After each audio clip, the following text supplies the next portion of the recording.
Taylor Swift, Spotify, Bill Ackman. I'm going to explain as much as I can, as fast as I can, about Universal Music Group, like we're on FaceTime, so that we all understand what's going on.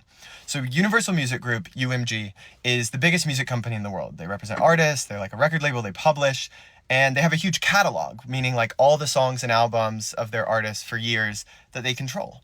Now, important context is that years ago, whenever the big music companies like UMG, Sony, and Warner Music were negotiating with Spotify to put those catalogs and push their artists on Spotify, they all took small stakes in the company. Well, now Spotify is worth almost $500 billion. Those stakes are worth a lot of money. Now, Sony and Warner have already cashed out. They've sold their stakes. And when they cashed out, a lot of that money went to the artists. Like, it was required to go to the artists and like be distributed based on their share of like streaming revenue.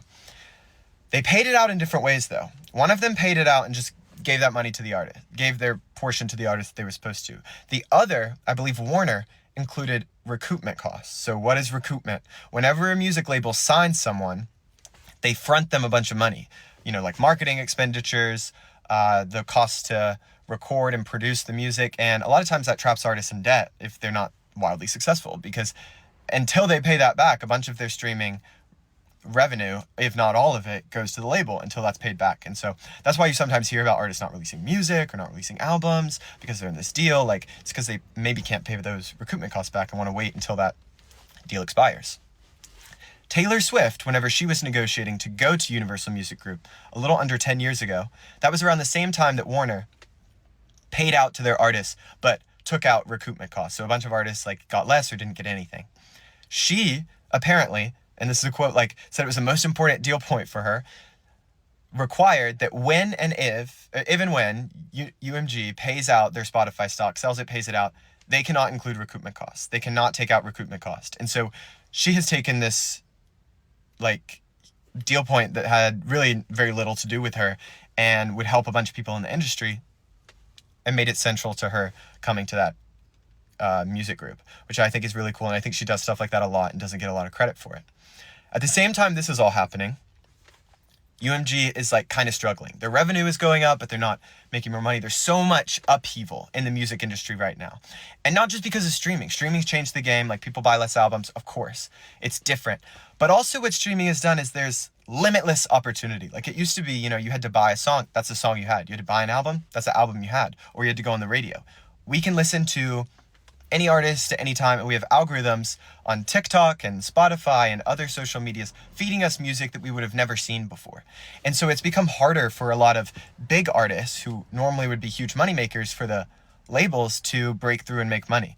There will always be people like Taylor Swift or Harry Styles that are their album's going to be huge always. But there are even some big artists whose albums haven't done as well. I mean, Kid Cudi released an album a year or two ago. It didn't receive a lot of traction. Lizzo dropped an album or a song. It didn't receive a lot of traction. That's because it's easier, perhaps, for smaller artists to break through, but it's harder to maintain that longevity, probably, in the music industry. And so Bill Ackman is what's called an activist investor. He's a billionaire worth $10 billion. He has a hedge fund, meaning he takes stocks in different companies, public companies, private companies, invests them, and then hopes to return shareholder value. And he's pretty good at it. He's worth $10 billion.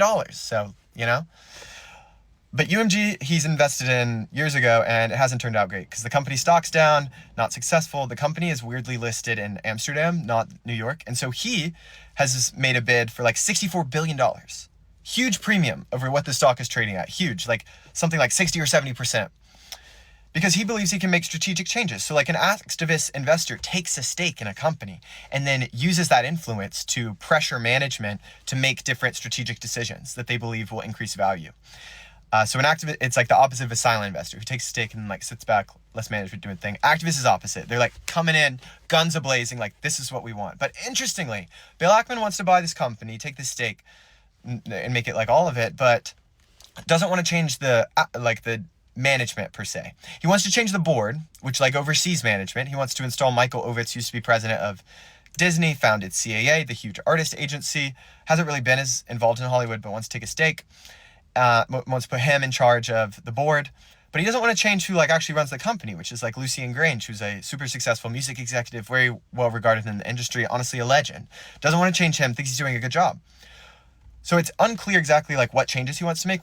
Two things that are sure: he wants to change the incorporation of the company to Nevada, probably for tax purposes, and Nevada's an easier place to like register your company, less regulations.